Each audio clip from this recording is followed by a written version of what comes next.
আপনার আব্বা মারা গেছেন, আমার আম্মা মারা গেছেন, বাড়ির পাশে কবর, 3.5 হাত মাটির নিচে মাত্র। কোথায় সৌদি আরব, কোথায় আমেরিকা, কোথায় কোথায় আমি আমার বাচ্চার জন্য, আমার আত্মীয় স্বজনের জন্য খাবার পাঠাতে পারি ফ্লাইটের মাধ্যমে, বিভিন্ন মাধ্যমে। কিন্তু এই যে 3.5 হাত মাটির নিচে আমার বাবা কেমন আছেন, আমার আম্মা কেমন আছেন, আমি খোঁজ খবর নিতে পারি না। কোনো মাধ্যম আমার হাতে থাকে না যে আমি তাদেরকে কোনো কিছু খাওয়াবো, তাদের সুখ শান্তির দিকে একটু খেয়াল রাখবো, কোনো বেশি গরম লাগছে কিনা একটা ফ্যান ছেড়ে দিয়ে আসবো, এরকম কোনো সুযোগ আছে? নাই। হাদিস শরীফের মধ্যে আসছে, যখন একজন ব্যক্তি মারা যায় তখন তার দুনিয়ার সাথে সমস্ত রিশতা, সমস্ত আত্মীয়তা সব কিছু ছিন্ন হয়ে যায়। শুধু 3টি জিনিস বাকি থাকে। কয়টা জিনিস? 3টি জিনিস বাকি থাকে। 3টি জিনিসের মধ্যে একটা জিনিস হলো তার নামে জীবিতদের মধ্য থেকে, তার আত্মীয় স্বজনের মধ্য থেকে অথবা অন্য কেউ যখন সদকা করে, ওই সদকাটা তার কাছে পৌঁছে সওয়াব আকারে। কি আকারে? সওয়াব আকারে ওই ব্যক্তির কাছে পৌঁছে। দ্বিতীয়ত হলো, সে যদি পৃথিবীতে থাকাকালীন সময়ে কোনো কিতাবাদি লিখে যায়, কোনো মাদ্রাসা প্রতিষ্ঠা করে যায়, মাদ্রাসার বাচ্চাদের খাবারের ব্যবস্থা করে যায়, বড় শিক্ষা প্রতিষ্ঠান প্রতিষ্ঠা করে যায়, এই যে এলমি যেই কাজ, এলেমের পিছনে আল্লাহর কালামুল্লাহ শেখানোর জন্য যেই শ্রম ঘাম দিয়েছে, অথবা সে ভালো কিতাব লিখেছে, কোরআনের তাফসির করেছে, ওয়াজ মাহফিল করেছে, জুমার মিম্বরে আলোচনা করেছে, এই সমস্ত আলোচনার মাধ্যমে কিছু মানুষ যে শুধরিয়েছে, এই যে সদকা, এই কিছু মানুষের এই সওয়াবটা তার আমলনামায় অ্যাড হয়, তার আমলনামায় যায়। তাহলে কি বললাম? একটা হলো তার হয়ে জীবিতদের কেউ যদি সদকা করে সওয়াব আকারে সে পায়। দ্বিতীয় হলো তার এলেমের কোনো খেদমত, ওয়াজ মাহফিল, তাফসির, কিতাবাদি লেখা, এগুলোও সে কবর জগতে গিয়ে পায়।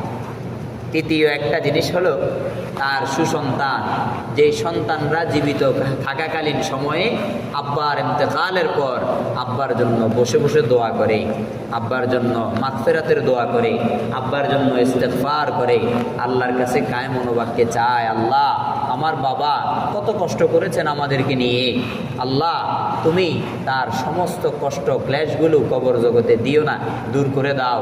রব্বির হামহুমা কামা রব্বায়ানি সগীরা।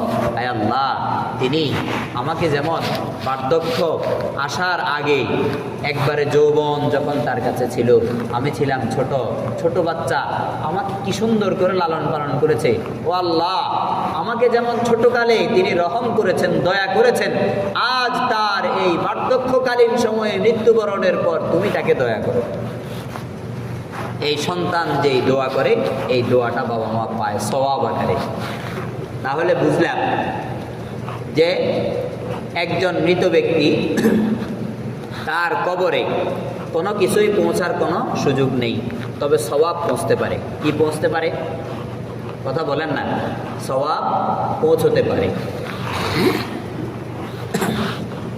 যখন একজন বাবা মারা যান, যখন একজন আম্মা যান মারা যান, তখন তার ছেলে সন্তানরা স্বাভাবিকভাবে আমাদের সামাজিক রীতি অনুযায়ী বিভিন্ন তৎপরতা চালিয়ে থাকেন।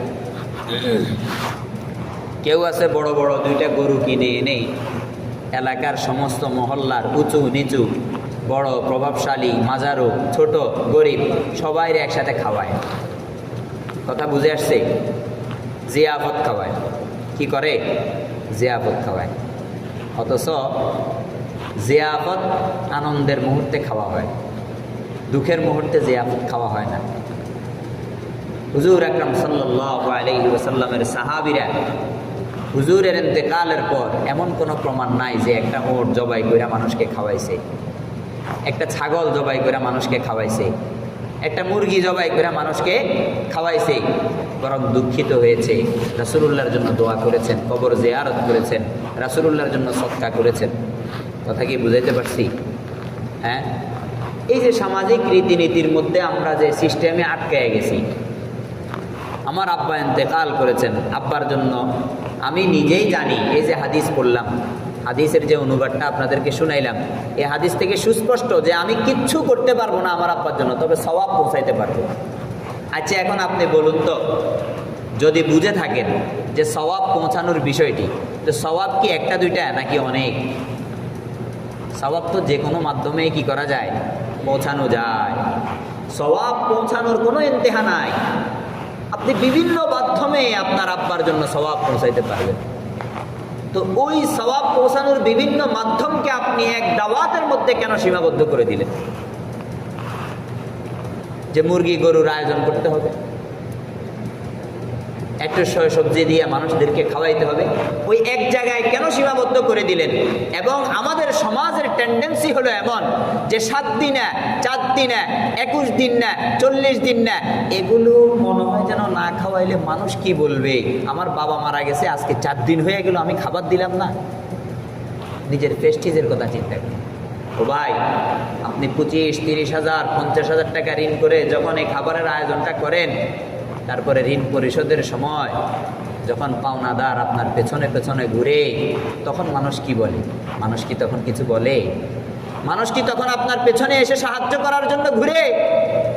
আপনি যাদেরকে মানুষ কি বলবে এই কথা মনে করে আপনার আব্বার জন্য ইসানে সওয়াবের উত্তম মাধ্যমটা তালাশ করলেন না। কোরআন কি বলেছে, হাদিস কি বলেছে, ওই জিনিসটা তালাশ করলেন না। 4 দিনের পিছনে ঘুরলেন, 3 দিনের পিছনে ঘুরলেন, 21 দিনের পিছনে ঘুরলেন, 40 দিনের পিছনে ঘুরলেন। এটাকে ফজিলত মনে করলেন এটার মনে হয় বিশেষত্ব কিছু আছে। একদিকে আপনি বেদাত করলেন, দ্বিতীয় দিকে বেদাতি খানার আয়োজন করলেন, তৃতীয় দিকে আপনি যাদেরকে খাওয়াইছেন তারাও বেদাতি খানা খাইল। কথা বুঝেন নাই? কয়টা শর্ত দিলাম? এক হইল যে 3 দিন, 7 দিন, 4 দিন, 21 দিন, 40 দিন, এগুলোকে বিশেষ কোনো কিছু মনে করা। আরেকটা হলো না, আমি মনে করলাম যে ইসালে সওয়াবের বিভিন্ন মাধ্যম আছে, তারই একটা মাধ্যম গরিব মেসকিনদেরকে একটু খাওয়ানো। সেই কারণে আমি আমার এলাকার হত দরিদ্র কিছু মানুষদেরকে যাচাই করলাম, এরা হলো দরিদ্র মানুষ, এরা গরিব মানুষ, তাদেরকে খাবারের জন্য কিছু খাবার দিয়ে আসলাম তাদের বাড়িতে, অথবা তাদেরকে আমি আমার বাড়িতে দাওয়াত করে খাওয়ালাম। দুইটা কি এক জিনিস? সমাজে যেটা প্রচলিত, আচ্ছা বলেন তো, আমি এখন যেটা বললাম এই জিনিসটা কি সমাজে প্রচলিত? না, সমাজে প্রচলিত হইল মেম্বার, চেয়ারম্যান, অমুক তমুক সবাইকে দাওয়াত করে খাওয়ানো। কোনটা? উল্টাটা প্রচলিত।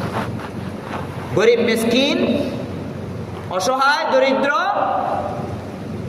বিভিন্ন ধরনের এতিম বাচ্চাদেরকে খাওয়ানোর যেই মন মানসিকতা, কোনো দিন তারিখ নির্ধারণ না করে, 3 দিন নির্ধারণ না করে, 4 দিন নির্ধারণ না করে, 21 দিন নির্ধারণ না করে, 40 দিন নির্ধারণ না করে, কথা বুঝে আসছে? কোনো একটা মৌসুম বা কোনো একটা, ধরেন আমি আজকে বেতন পাইলাম, তো আমি চিন্তা করলাম যে কালকে কিছু এতিম বাচ্চাদেরকে আমি খাবারের আয়োজন করি। কোনো সমস্যা আছে? দিনক্ষণ নির্ধারণ না করে খাওয়ানো, এটা ফজিলতের, এটা সওয়াব পাওয়া যাবে, এটা জায়েজ আছে, এবং এটার মাধ্যমে আপনার আব্বা আপনার আম্মা কবরে থেকে সওয়াব পাবে। কিন্তু আমরা কি সেটা করি? আমরা তো সেটা করি না। আমরা 4 দিন হয়ে গেলে অস্থির হয়ে যায়, 3 দিন হয়ে গেলে অস্থির হয়ে যায়, আরে 3 দিন হয়ে গেল, 4 দিন হয়ে গেল, আম্মার খাবার দিতে পারলাম না, আব্বার খাবার দিতে পারলাম না।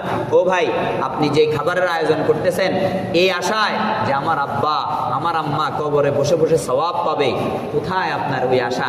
আপনি ওই যে বিশেষায়িত করেছেন, যে শরীয়ত আপনাকে বলে নাই 3 দিনের কথা, 4 দিনের কথা, 40 দিনের কথা, 21 দিনের কথা, আপনি এটাকে নির্ধারণ করে নিয়েছেন, নিজের উপর লাজেম বানায় নিয়েছেন এবং শরীয়তের কাজ বলে চালায়া দিতে চাইতেছেন। এ কারণে এই জিনিসটা হলো বেদাত, আর সমস্ত বেদাত হলো জাহান্নাম। ভালো উদ্দেশ্যে ভালো কিছু করতে চাইছেন, ওইটাতে সৃষ্টি করলেন কি? বেদাত। আর ওই বেদাতের পরিণতি কি হলো?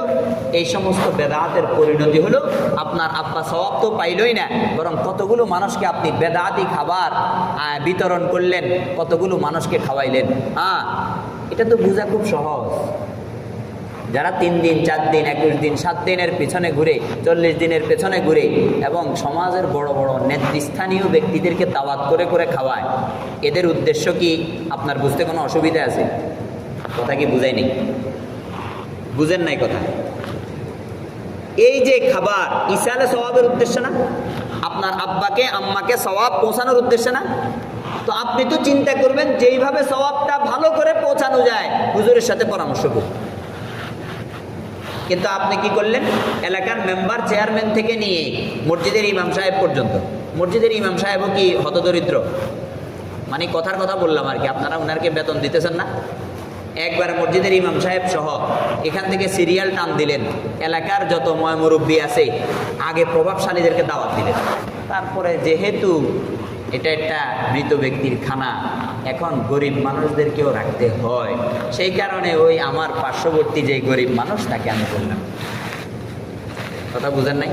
প্রধান মেহমানকে পরে কইলাম, আর যাদেরকে এখানে খাবারের আয়োজনে শরিক করার কোনো প্রয়োজন ছিল না তাদেরকে নিয়ে ব্যস্ত থাকলাম 7 দিন। আগের দিন কিছু গরিব বইলা দিয়েন, এই মর্মে আমার ছেলে সন্তানদেরকে আদেশ করলাম, এই কিছু গরিব বইলা দিও তোমার আম্মুর ইন্তেকাল বেশি, যাতে একটা দোয়াও পাওয়া যায়। তাহলে আমি 2টা জিনিস এখানে, এক হলো সামাজিক ইমেজ রক্ষার্থে আমি এই কাজটা করেছি, দ্বিতীয়ত আবার ওই সওয়াবের আশায় কিছু গরিব বইলা দিয়েও বলেছি। ও ভাই, একদিন বয়ান করেছিলাম শুক্রবারে যে আত্মপ্রচারের জন্য যে ইবাদত করা হয় এই ইবাদতের কোনো মূল্য আল্লাহর কাছে নাই, বরং আত্মপ্রচারের জন্য ইবাদত করাটা এক প্রকার ছোট শিরিক। বলেছিলাম কিনা? দলিল দিয়ে বলেছিলাম। তো এই কারণে আমার প্রিয় ভাইরা, আমাদের আব্বা মারা যাবে, আমাদের আম্মা মারা যাবে, আমি মারা যাব, আমার ছেলে সন্তান অনেকে অকালে, মানে অকালে বলতে ছোট বয়সে মারা যেতে পারে। তো তাদের জন্য আমরা কি করতে পারি? জীবিত থেকে কি করতে পারি? কোরআন আমাকে সেটা শিখায় নাই, হাদিস আমাকে সেটা শিখায় নাই। অবশ্যই শিখিয়েছে, কিন্তু আমি আর আপনি তো জানার চেষ্টা করি, আমি আর আপনি জানার চেষ্টা করি না। এক জায়গায় গিয়েছিলাম, সূরা ফাতিহা, ইখলাস এগুলো পড়ে মৃত ব্যক্তির জন্য দোয়ার জন্য। কিসের জন্য? দোয়ার জন্য। হুজুর এই সূরা টুরা পড়লে হবে না, মিলাদ পড়ে দেন। মিলাদ কি জিনিস ওই ব্যক্তি তো জানে না, মৃত ব্যক্তির জন্য কোনটা বেশি কার্যকর ওই ব্যক্তি তাও জানে না। এবং ইসলামে একজন মৃত ব্যক্তির জন্য হুজুর আকরাম সাল্লাল্লাহু আলাইহি সাল্লাম কোন কোন আমলগুলো রেখে গেছেন এটাও তিনি জানে না। তিনি হয়তো সপ্তাহে একবার মসজিদে আসেন, কথা বুঝে আসছে, কিন্তু তিনি সব কিছু জানে না, ঠিক আছে, কিন্তু তিনি একটু বিশ্বাসও করতে পারলো না যে আমার মসজিদের ইমাম সাহেব আমার আব্বার জন্য সবচেয়ে উত্তমটা, বেস্ট যেটা সেটা করবেন, এই বিশ্বাসটাও রাখতে পারলো না। তাহলে এখন চিন্তা করেন যদি আমরা আমাদের আলেম ওলামা যারা আমাদের বাবা মায়ের জন্য সর্বক্ষণ দোয়া করেন, 5 ওয়াক্ত নামাজের পর আমাদের মুরব্বীদের জন্য দোয়া করেন, 5 ওয়াক্ত নামাজের পর আমাদের ছেলে সন্তানদের জন্য দোয়া করেন, সমাজটা ভালো হওয়ার জন্য দোয়া করেন, সমাজটা নামাজি হওয়ার জন্য দোয়া করেন, তারা ভালো জানে, এই ধারণাটা যদি আমার মধ্যে না আনতে পারি তাহলে তো বিশ্বাস উঠে যাবে। কোরআন হাদিসের কাছে যদি শির আমার যে মাথা মস্তক অবনত না করতে পারি তাহলে তো আর কোনো ফায়দা রইল না। এটা তো হয়ে গেল এমন যে আমার কাছে ভালো লাগে যা কোরআন হাদিস সেটাকে সমর্থন করুক, কোরআন হাদিসে যেটা আছে সেটা আমি সমর্থন করি কি না করি এটার কোনো হিসাব নেই। কথা বুঝেন নাই? আমার মন যা চায় সেটা কোরআন হাদিস কেন বলে না? বিষয়টা এরকম হয়ে গেল না? তাহলে এখন বলুন, কোরআন হাদিস অনুযায়ী মন চালানো নাকি মন অনুযায়ী কোরআন হাদিস চালানো? আমার কথা বুঝতেছেন না আপনারা? কোরআন হাদিস অনুযায়ী মন চালানো এটা আল্লাহ দিয়েছেন নাকি মন অনুযায়ী কোরআন হাদিস চালাইতে বলছেন আপনাকে? কোরআন হাদিস অনুযায়ী মন চালানোর কথা বলেছেন, সেটা তো আমি পারতেছি না। ইমাম সাহেব যখন বলে ভাই এটার বেশি ফজিলত, আরে আমার বাপদাদারা কি ভুল করছে নাকি? ও আমার প্রিয় ভাই, এই যে কথাটা বলেছেন আপনার বাপদাদারা কি ভুল করছে নাকি? আপনার বাপদাদার 14 গোষ্ঠীকে আপনি টানেন, দেখবেন ওখানে কতজন আলেম আছে। কথা বুঝেন নাই? কতজন বিজ্ঞ আলেম আছে, মুহাক্কিক আলেম আছে, টানলেই তো হয়ে যাচ্ছে যে আমার বাপদাদারা ভুল করতেই পারে, কারণ কোরআন হাদিসের জ্ঞান তাদের মধ্যে আসে নাই। কথা কি বুঝাইতে পারছি? কয় যে অমুক হুজুরে করে তমুক হুজুরে করে, হ্যাঁ, তো অমুক হুজুরকে আমি জিজ্ঞাসা করে নিব সর্বোত্তম মাধ্যম কি। কথা বুঝে আসছে না? কিন্তু কোরআন যখন বলা হবে যে কোরআনের মধ্যে এটা আছে, হাদিসের মধ্যে এটা আছে, বাস তখন আমাকে চুপ হয়ে যেতে হবে। হতে পারে কোনো ইমাম সাহেবের, কোনো মুয়াজ্জিন সাহেবের, কোনো শিক্ষকের আচার আচরণ মানে এসব বিষয় অনেক কঠোর থাকে, সামাজিক এসব নীতির বিষয়, তো কঠোরতার কারণে আমার ভালো নাও লাগতে পারে, কিন্তু যখন ভালো না লাগবে তখন যদি ওই ব্যক্তি এই কথা বলে যে এটা কোরআনে আছে হাদিসে আছে, আমি চুপ হয়ে যাব। ভালো লাগা লাগি কিছু আসে যায় না। কোরআন হাদিসের কাছে কি করব আমরা? স্যারেন্ডার করব। কি করব? স্যারেন্ডার করব। তাইলে আজকে ইসালে সওয়াবের অর্থাৎ বাবার জন্য মায়ের জন্য যে সওয়াব পাঠানোর উত্তম কয়েকটি মাধ্যম আমরা আলোচনা করব ইনশাআল্লাহ। এই মাধ্যমগুলো জানার পরে আমরা চেষ্টা করব এগুলো আমল করার জন্য। কি করার জন্য? আমল করার জন্য চেষ্টা করব। সময় একবারে কম। 1 নাম্বার, ইসালে সওয়াবের মাসনুন এবং সুন্নাত দুইটা তরিকা আছে। সুন্নাত দুইটা তরিকা আছে, মানে জীবিত ব্যক্তিরা মৃতর জন্য করতে পারে। দুইটা সুন্নাত তরিকা। 1 নাম্বার তরিকা হচ্ছে দোয়া করা। বাবার জন্য কি করা? দোয়া করা। মায়ের জন্য দোয়া করা। নিজে নিজে দোয়া করা। বিবিকে নিয়ে দোয়া করা। সন্তানকে দিয়ে দোয়া করানো। হ্যাঁ, এগুলোতে কোনো ইমাম সাহেবের দরকার নেই। আছে? আপনি আপনার আব্বার জন্য দোয়া করতে ইমাম সাহেবের দরকার আছে? আপনি আপনার আব্বার জন্য দোয়া করতে মুয়াজ্জিন সাহেবের দরকার আছে? হ্যাঁ, আপনি হাত তুলবেন, রব্বির হামহুমা কামা রব্বায়ানি সগীরা। আল্লাহ গো, তারা যেমন আমাকে ছোটকালে লালন পালন করছে, রব্বির হামহুমা, আয় আল্লাহ আপনি রহম করেন তাদের দুজনের উপর। হ্যাঁ, কামা রব্বায়ানি সগীরা, যেমন আমার ছোটকালে তারা আমাকে লালন পালন করেছে, আদর সোহাগ দিয়েছে। যদি ওই আদর সোহাগ না পাইতাম আমি বড় হইতে পারতাম না। এই কথাটা বলতে কি ইমাম সাহেবের প্রয়োজন আছে? হ্যাঁ, আল্লাহ রাব্বুল আলামিন সন্তান যখন বাবার জন্য দোয়া করে, মায়ের জন্য দোয়া করে, তখন আল্লাহ বেশি খুশি হন। কথা বুঝে আসছে? হযরত ইব্রাহিম আলাইহিস সালাতু ওয়াস সালাম দোয়া করছেন। হযরত ইব্রাহিম বলে, রব্বিগফিরলি ওয়ালি ওয়ালিদাইয়া ওয়ালিল মুমিনিনা ইয়াওমা ইয়াকুমুল হিসাব। আল্লাহ, কিয়ামতের ওই কঠিন ময়দানে আপনি আমার ক্ষমার ব্যবস্থা করেন। হ্যাঁ, আপনি আমার আব্বার ক্ষমার ব্যবস্থা করেন। আপনি মুমিনদের ক্ষমার ব্যবস্থা করেন। কার জন্য দোয়া করতেছে? ইব্রাহিম আলাইহিস সালাতু ওয়াস সালামের দোয়া, নিজের জন্য, মুমিনদের জন্য, সবার জন্য দোয়া। হযরত নূহ আলাইহিস সালাতু ওয়াস সালাম দোয়া করেছেন, হ্যাঁ, রব্বিগফিরলি ওয়ালি ওয়ালিদাইয়া ওয়ালি মান দাখালা বাইতিয়া মুমিনা ওয়ালিল মুমিনিনা ওয়াল মুমিনাত। হযরত নূহ আলাইহিস সালাতু ওয়াস সালাম আল্লাহর কাছে দোয়া করে, মাওলাই কারীম, আপনি আমাকে ক্ষমা করে দেন, আমার আব্বাকে ক্ষমা করে দেন, আম্মাকে ক্ষমা করে দেন, এবং যে ব্যক্তি আমার ঘরে মুমিন হয়ে প্রবেশ করেছে সমস্ত মুমিন এবং সমস্ত মুমিনাত, মুমিন নারী এবং সমস্ত মুমিন পুরুষদেরকে ক্ষমা করে দেন। দোয়া নবীদের শিক্ষা। এটা কার শিক্ষা? নবীদের শিক্ষা। আরও বড় বিষয় কি?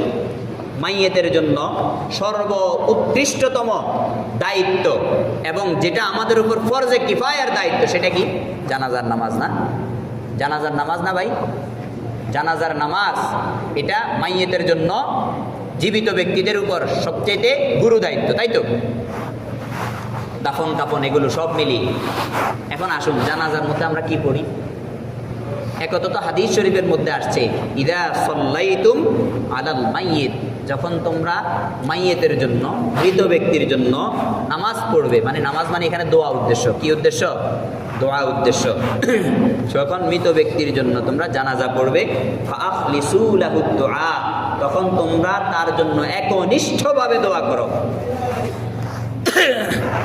তাইলে এই নামাজের দ্বারা উদ্দেশ্য কি হলো? দোয়া হলো। তো এখন এই যে জানাজার নামাজ, এই জানাজার নামাজের মধ্যে আমি আপনি দাঁড়িয়ে কি পড়ি বলেন না? শেষে একটা দোয়া পড়ি না মাইয়েতের জন্য? কি বলি? হ্যাঁ, আল্লাহুম্মা গফিরলি হাইয়িনা ওয়া মাইয়িতিনা ওয়া শাহিদিনা ওয়া গায়িবিনা, হ্যাঁ, ওয়া সগীরিনা ওয়া কাবীরিনা ওয়া যাকারিনা ওয়া উনসানা, আল্লাহুম্মা মান আহইয়াইতাহু মিন্না ফাআহইহি আলাল ইসলাম ওয়া মান তাওয়াফফাইতাহু মিন্না ফাতাওয়াফফাহু আলাল ঈমান। সুন্দর দোয়া না এটা? এই দোয়ার মধ্যে কত কিছু আছে। জীবিতের জন্য দোয়া আছে, মৃতের জন্য দোয়া আছে, সবার জন্য সর্বসাকুল্যে দোয়া, মুসলমান মুমিনাত যারা আছে সবার জন্য দোয়া আছে। তাহলে আল্লাহ রাব্বুল আলামিন সবচেয়ে উৎকৃষ্টতম যে দায়িত্ব এবং সবচেয়ে গুরু দায়িত্ব যেটা আছে সেটার মধ্যে আল্লাহ দোয়া শিখাইছেন। কি শিখাইছেন? দোয়া শিখেছে। এই কারণে আব্বা মারা গেছে বিচলিত হওয়ার কিছু নেই। মোল্লা মুন্সি অমুক সমুক এদের পেছনে না ঘুরে নিজে নিজে দোয়া করার চেষ্টা করেন। নিজে নিজে কি করেন? দোয়া করার চেষ্টা করেন, নামাজ পড়েন, আল্লাহর কাছে কায়েম মনোবাক্যে কাঁদেন, ও আল্লাহ, আমার বাবা অনেক ভুল করে থাকতে পারে, আমার আব্বা অনেক ভুল করে থাকতে পারে, আজকে তিনি নেই, আমাদের মাঝে আর নাই। আম্মা অনেক ভুল করে থাকতে পারে, কিন্তু এখন আর তিনি আমাদের কাছে নাই। একটু নামাজ পড়েন না, আল্লাহর কাছে কায়েম মনোবাক্যে বলেন না, ও আল্লাহ রব্বির হামহুমা কামা রব্বায়ানি সগীরা, ও আল্লাহ তিনি আমাকে ছোটকালে কত আদর সোহাগ দিয়ে বড় করেছেন, আল্লাহ আজকে তার এই দুর্দিনে আমি তোমার কাছে কিছুই করতে পারতেছি না, কবরে গিয়ে তার খেদমত করার কোনো ব্যবস্থা নাই, খাবার পাঠানোর কোনো ব্যবস্থা নেই, কারেন্টের একটা লাইন সেখানে টেনে দিব সেই ব্যবস্থা নেই, কোনো খেদমতের ব্যবস্থা নেই, আল্লাহ দোয়া ছাড়া আমার কোনো হাতিয়ার নাই। করছেন দোয়া আব্বার জন্য, বসার সুযোগ পাইছেন, ওই যে 4 দিনের দিন একটা খানা দিছেন, এরপর আপনার বাবা কোথায় গেছে আপনার আর কোনো খবর নেই, কবরস্থানের আশপাশ দিয়ে গাড়িতে করে আসেন আর যান, একবারে কবরের সামনে দাঁড়ান না, এ হলো আপনার দায়িত্ব। আপনার মতো সন্তান যে সমাজের কোটেশখুরির জন্য খাওয়ায়, এরকম সন্তান আমি অন্তত আমার জীবনে চাই না, কোনো মুমিন তার জীবনে চাইতে পারে না। এরকম বদ সন্তান, যে সন্তান বাবার ইন্তেকালের পর বাবার জন্য দোয়া করে না, মায়ের ইন্তেকালের পর মায়ের জন্য দোয়া করে না। কি মনে করেন আপনারা এটা স্বাভাবিক বিষয়? এটা আপনি মারা যাবেন না, আপনার ছেলে সন্তানরা নাই, তারা কি শিখবে না আমার দাদা দাদির জন্য আমার আব্বা দোয়া করছিল কিনা? শিখবে কিনা বলেন না? বাবার থেকে ছেলেরা শিখে, ছেলের থেকে তার ছেলেরা শিখে। সবাই এই লাইনে আসতে হবে, এই লাইনে সবাই আসতে হবে। মসজিদের ইমাম সাহেবকে ছেড়ে দেওয়া হবে না, এলাকার মেম্বার চেয়ারম্যান সাহেবকে ছেড়ে দেওয়া হবে না, সবাই এখানে যেতে হবে। কারো কোনো মাপ নেই, কারো কোনো মাপ নেই। সুন্নত তরিকার প্রথমটা বললাম যে মাইয়েতের জন্য সওয়াব পৌঁছানোর সুন্নত তরিকার প্রথম 1 নাম্বার মাধ্যম কি? দোয়া। দোয়া কে না করতে পারে বলেন না? যার ভাষা আছে সেও করতে পারে, যে বোবা সেও করতে পারে। বোবার দোয়া অন্তরে অন্তরে, যার ভাষা আছে তার দোয়া মুখে অন্তরে, দুটোটা। কে দোয়া না করতে পারে বলেন? এত সহজলভ্য একটা সওয়াব পৌঁছানোর মাধ্যম আমরা কয়জনে আপনাইছি আজ পর্যন্ত? কয়জনে এটা ট্রাই করে দেখছি? আলহামদুলিল্লাহ অনেক আছে। নিয়মিত মুসল্লিদের অনেকের আয় আছে, 5 ওয়াক্ত নামাজের পরে বাবার কথা স্মরণ করে, মায়ের কথা স্মরণ করে। কিন্তু বেশিরভাগ হলো তারা যারা বাবা মাকে মাটি দেওয়ার পর 3 দিন না খাওয়ায় আর 4 দিন না খাওয়ানোর পিছনে ওই সমাজের কোটেশখুরির পিছনে ঘুরে এরপর আর বাবার কবরের সামনেও যায় না। বেশিরভাগ মানুষ এমন, বেশিরভাগের কথা বললাম। খুব কম সংখ্যক লোক আছে বাবা মায়ের কবরগুলোকে কবরের মতো মনে করে সেখানে দাঁড়ায়, আত্মিকতা নিয়ে সূরা ফাতিহাটা পড়ে, সূরা ইখলাসটা পড়ে, আল্লাহর কাছে কায়েম মনোবাক্যে দোয়া পড়ে। এরকম মানুষ খুব কম। কবর জিয়ারত যেখান থেকে সেখান থেকে করা যায়, অর্থাৎ আপনি এখানে বসেও যদি সূরা কেরাত পড়ে দোয়া করেন, আপনার বাবার কবরের সামনে দাঁড়াইলে যা হতো এখানে তাই হবে। তো সেটা করেন না। তো আমি তো প্রবাসী মানুষ, বিদেশে থাকি, কোনো সমস্যা নেই, শুধু শরীয়ত জানার প্রয়োজন। কি জানার প্রয়োজন? শরীয়ত জানার প্রয়োজন। তারপরে দ্বিতীয় মাধ্যম, দ্বিতীয় সুন্নাত তরিকা হলো একজন মৃত ব্যক্তিকে সওয়াব পৌঁছানোর জন্য দ্বিতীয় সুন্নাত তরিকা হলো সদকা করা। কি করা? সদকা করা। আল্লাহু আকবার। হুজুর আকরাম সাল্লাল্লাহু আলাইহি ওয়াসাল্লামের কাছে সাহাবী আসলেন। হাদিস শরীফের মধ্যে এসেছে, আন্না সাদ ইবনে উবাদা তুফিয়াত উম্মুহু ওয়া হুয়া গায়িবুন আনহা। সাদ ইবনে উবাদার আম্মা মারা গেছে, সাদ ইবনে উবাদা তার মায়ের কাছে ছিল না এমন অবস্থায়। সাদ ইবনে উবাদা সাহাবী, তার আম্মা জান ইন্তেকাল করেছে, হুজুরের কাছে আসছে। তিনি কি বলে? ফাকালা ইয়া রাসূলুল্লাহ, তিনি এসে নবীজি সাল্লাল্লাহু আলাইহি সাল্লামকে বলে, উম্মি তুফিয়াত ওয়া আনা গায়িবুন আনহা। বলে, ইয়া রাসূলুল্লাহ, আমার মা ইন্তেকাল করেছে এমন অবস্থায় যে আমি তার কাছে ছিলাম না, তার শেষ কথাটা কি ছিল আমি শুনতে পারি নাই। সাদ ইবনে উবাদা বলেন, আয়ানফাউহা শাইউন ইন তাসাদদাকতু বিহি আনহা।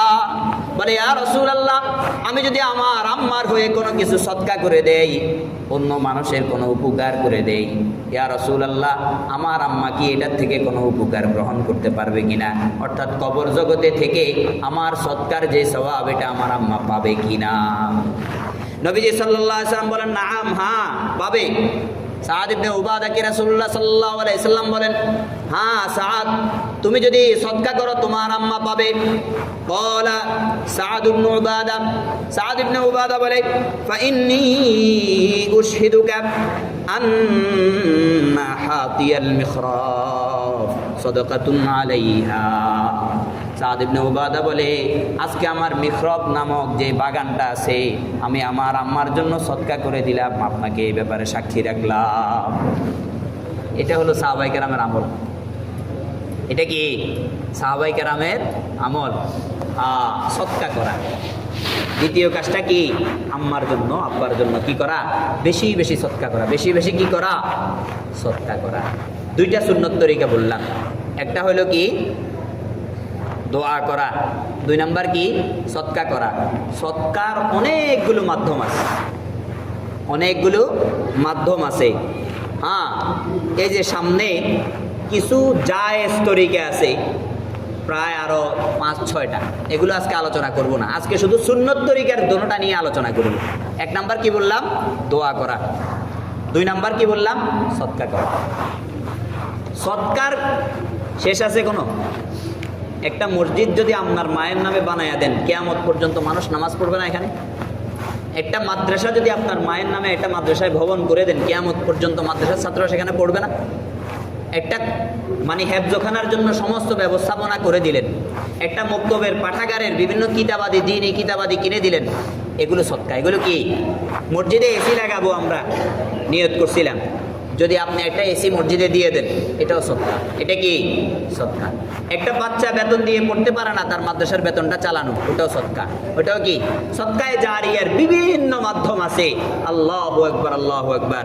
হ্যাঁ, এলাকার মানুষগুলো খুব কষ্টে আছে, একটা জায়গায় রাস্তা নাই, রাস্তাটা আমি নির্মাণ করে দিলাম, সদকা। নিয়ত কি, আমার আম্মা সওয়াব পাবে, আমার আব্বা সওয়াব পাবে। হ্যাঁ, মসজিদের জন্য দান বাক্সাগুলো যখন সামনাসামনি ঘুরে, মসজিদের দান বাক্সা আমার আম্মার জন্য সদকা করলাম। সদকার কোনো শেষ নেই। তাইলে এক নাম্বার হলো কি করা, দোয়া করা। দুই নাম্বার কি করা, সদকা করা। এই যে গত সপ্তাহে যে বড় দুর্ঘটনা আমাদের মধ্যে ঘটে গেল, সাতকানিয়া, লোহাগাড়া, সবগুলো বন্যায় দুর্গত এলাকা, কি অবস্থা ওগুলার বলেন না? কি অবস্থা? ফেসবুকে দেখেন না, খবরের মধ্যে দেখেন না, বিভিন্ন জায়গায় দেখা যায়, পত্রিকায় আসে।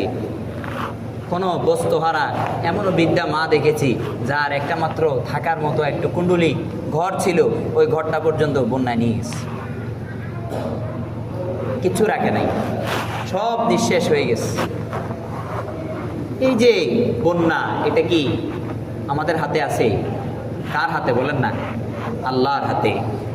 আমি আপনাদেরকে গত 24 সালের বন্যার বিষয়ে বলেছিলাম যে আল্লাহ রাব্বুল আলামিন কোরআনুল কারীমের মধ্যে বলেন, ওয়ালা নাবলুওয়ান্নাকুম বিশাইইম মিনাল খাউফি ওয়াল জুই ওয়া নাকসিম মিনাল আমওয়াল ওয়াল আনফুসি ওয়াস সামারাত। আল্লাহ বিভিন্ন পরীক্ষার কথা এখানে বলেছেন। এর মধ্যে একটা পরীক্ষা হলো তোমাদের মাল সম্পদগুলো তোমাদের থেকে কমিয়ে দিয়ে, ছিনিয়ে নিয়ে তোমাদেরকে পরীক্ষা করবে। তোমাদের মাল সম্পদগুলো কমিয়ে নিয়ে, ছিনিয়ে নিয়ে, তোমার ঘর ছিল, ঘর শেষ। তোমার টাকা ছিল, ব্যবসায় লস খেয়ে সব শেষ।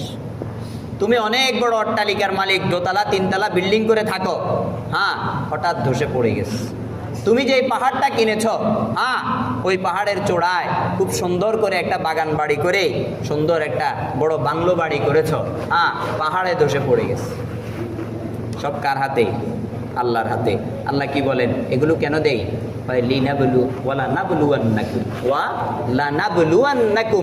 বলে আমি তোমাদেরকে পরীক্ষা করি। কি করি? পরীক্ষা। তো পরীক্ষা কি শুধু যাকে দেয় তাকেই করে, না আশপাশের লোকদেরকেও করে? বলেন না। পরীক্ষা কি, ধরেন আমার প্রতিবেশী, তার যখন ঘরটা ভেঙে গেল, তুফানে উড়িয়ে নিয়ে গেল, এটা তার জন্য যেমন পরীক্ষা, আমার জন্য কি কোনো পরীক্ষা নাই সেখানে? আমার জন্য পরীক্ষা আছে। আল্লাহ চায় আমি তাকে কতটুকু সহযোগিতা করি, নাকি চিমটামি করি, কিপটামি করি, ঘরের ভেতরে বসে থাকি, তার দিকে দয়া না দেই। আল্লাহ এটা আমার জন্য পরীক্ষা নেন, আমার জন্য কি করেন, পরীক্ষা নেন। এই যে আব্বা আম্মার জন্য এত আয়োজন, এত কিছু, আপনার আব্বার জন্য আপনার দিল কাঁদে, আপনার আম্মার জন্য আপনার মন কাঁদে। ও আমার প্রিয় ভাই, আপনি এই যে বন্যার্থ মানুষগুলো গিয়ে খবর নেন না, কত মানুষ ঘর হারাইছে। একটা মানুষকে একটা ঘরের ব্যবস্থা করে দেন, ছোট্ট করে। তার টিনগুলো নষ্ট হয়ে গেছে, নিচের টিনগুলো, এগুলো ঠিক করে দেন।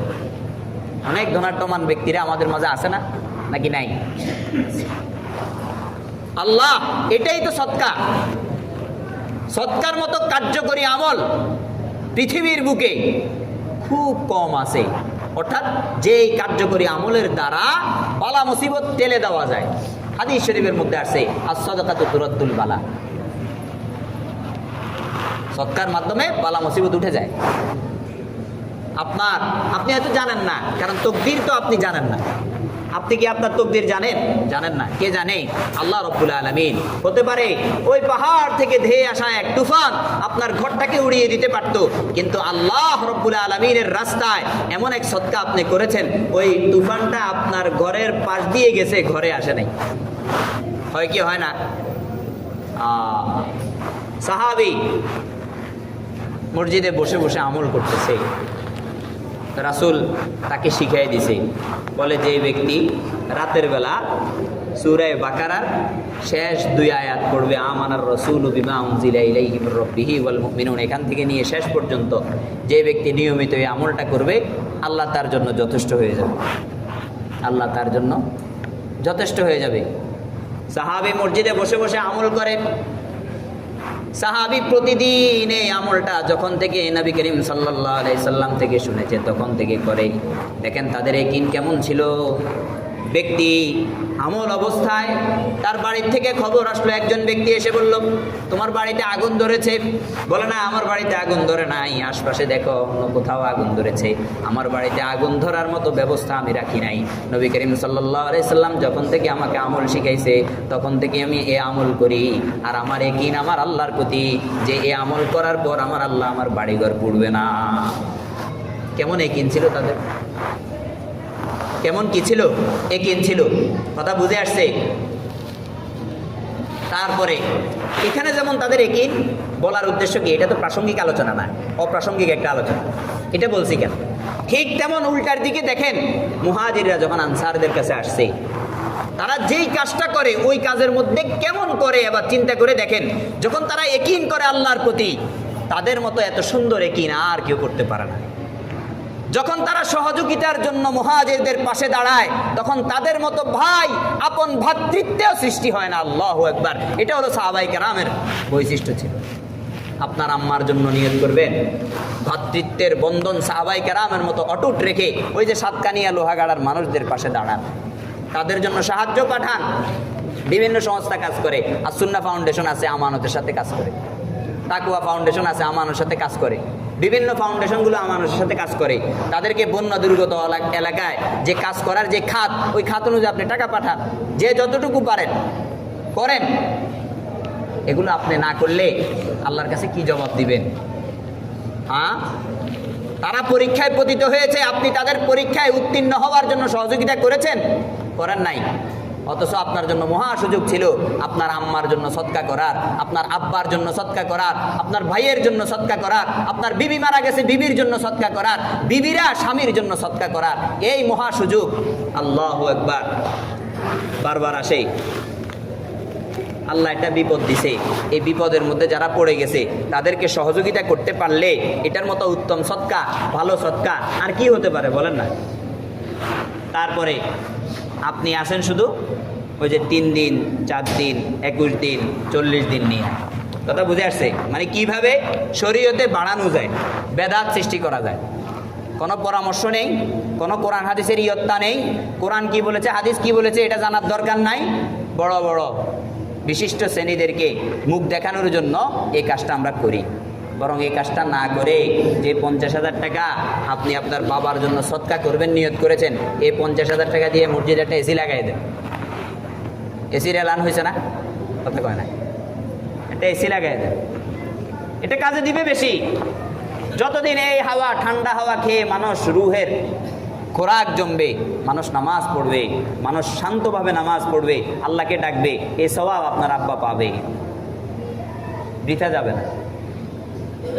ওই যে সাতকানিয়া লোহাগাড়ার ওই বস্তুহারা মানুষগুলোর পাশে দাঁড়ান, তাদেরকে একটা টুকরির ব্যবস্থা করে দেন, ছোট্ট করে একটা জায়গার ব্যবস্থা করে দেন, তাদের যা ক্ষয়ক্ষতি হয়েছে সেটা পোষানোর ব্যবস্থা করেন। আল্লাহর কাছে আপনি নিজে তো সওয়াব পাবেনই পাবেন, এবং আপনি যার জন্য করতেছেন আপনার আম্মা, আপনি যার জন্য করতেছেন আপনার আব্বা, তারা আরো বেশি। এবং আপনার সওয়াব থেকে তাদের সওয়াব দেওয়ার ক্ষেত্রে আল্লাহ আপনার সওয়াব কর্তন করবে না, আপনাকেও ফুলফিল দিবে, তাদেরকেও ফুলফিল দিবে। কত বড় রহমত, কত বড় নাজাত, কত বড় সুবর্ণ সুযোগ মহানবী সাল্লাল্লাহু আলাইহি সাল্লাম আপনাকে শিখাইছেন। এমন দুইটা মাধ্যম, যে দুইটা মাধ্যমের মধ্যে আপনি মৌলবীর পেছনেও ঘুরে লাগে না, মোল্লার পেছনেও ঘুরে লাগে না, ইমামের পেছনেও ঘুরে লাগে না, মুয়াজ্জিনের পেছনেও ঘুরে লাগে না, মেম্বার চেয়ারম্যান থেকে নিয়ে উচ্চ থেকে নিম্ন কারো পেছনে ঘুরে লাগে না। আপনি নিজে নিজে দুইটা কাজ করতে পারেন, দুটোটা কাজ সুন্নত, দুটোটা কাজ উত্তম।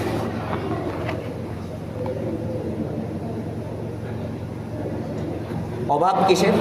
অভাব হলো আপনি শরীয়ত জানার চেষ্টা করেন না। হুজুর যখন বলে তখন তিতা লাগে। কেন বলে? আমাদের খাবারগুলো বন্ধ হয়ে যাচ্ছে, তিতা লাগে। এখন ও আমার প্রিয় ভাই, আপনার তিতা লাগার কারণে কি আমি শরীয়তের কথা বাদ দিয়ে দিতে পারবো? পারা যাবে? এটা সেটা কোরআন যেটা বলে, হাদিস যেটা বলে, সেটা আমি এই মিম্বরে বসে গোপন করব, আর কিয়ামতের ময়দানে আমি ওই বক্তাদের সাথে উঠবো যারা শুধু নিজের সুর শোনানোর জন্য, নিজের আবদারগুলো মানুষদেরকে সুন্দরভাবে উপস্থাপন করে বাহবা পাওয়ার জন্য বয়ান করেছে। এরকম কি কোনো সুযোগ আছে? আল্লাহর ওয়াস্তে বুঝার চেষ্টা করি কোনটাতে আমার আব্বার বেশি ফায়দা, কোনটাতে আমার আম্মার বেশি ফায়দা। আমার মৃত ব্যক্তির জন্য আমি যে কাজগুলো করব, মসজিদের মিলাদে, হ্যাঁ বড় বড় খাবারে, এগুলোতে বেশি ফায়দা না সদকায়ে জারিয়া করলে বেশি ফায়দা, এই কথাটা বুঝেন। এগুলোতে বেশি ফায়দা না দোয়ার মধ্যে বেশি ফায়দা, এই কথাটা বুঝেন। এটা তো বুঝতে সাধারণ বিবেক হলে চলে, এর চেয়ে বেশি কিছু লাগে না। কারণ যে ফায়দা দিবেন কে? আল্লাহ। আর আল্লাহ যেই মাধ্যম শিখিয়ে দিয়েছেন, ওই মাধ্যমের চেয়ে উত্তম কোনো মাধ্যমে বেশি ফায়দা হতে পারে, এটা আপনি কল্পনা কেমনে করলেন? কথা বুঝাইতে পারছি? আল্লাহ রব্বুল আলামিন আমাদের সবাইকে, আমারও আম্মা নাই, আপনাদের অনেকের বাবা নাই, অনেকের মা নাই, অনেকের দোনোটাই নাই, আমরা সবাই সবার জন্য আজকে দোয়া করব বিশেষ করে, কারণ দোয়া প্রথম আমল। দোয়া কি আমল? প্রথম আমল। আব্বা আম্মার জন্য আজকের জুমার পরে বিশেষভাবে দোয়া করবো ইনশাল্লাহ, করবো না ইনশাল্লাহ? এবং আজকে থেকে বাবা মায়ের জন্য নিয়মিত 2 টাকা থেকে নিয়ে 5 টাকা থেকে নিয়ে 10 টাকা, যে যতটুকু পারি সদকা করার চেষ্টা করব। নিয়ত করব কি, আমার যে আম্মা ইন্তেকাল করছেন, আমার মায়ের কবরে যাব। পারবো তো ইনশাল্লাহ? এই 2টা আমল করবো তো ইনশাল্লাহ। আগামী সপ্তাহে আরও কিছু সঠিক পদ্ধতি আছে, এগুলো নিয়ে আমরা আলোচনা করব। আল্লাহ রব্বুল আলামিন আমাদেরকে সদকায়ে জারিয়ার মাধ্যমে মসজিদ, মাদ্রাসা, আরও বিভিন্ন ভালো কাজের সাথে জড়িত থাকার, এবং বন্য দুর্গত এলাকায় যে সমস্ত মানুষগুলো ক্ষতিগ্রস্ত হয়েছে তাদের পাশে থাকার আল্লাহ রব্বুল আলামিন তৌফিক দান করুন। এবং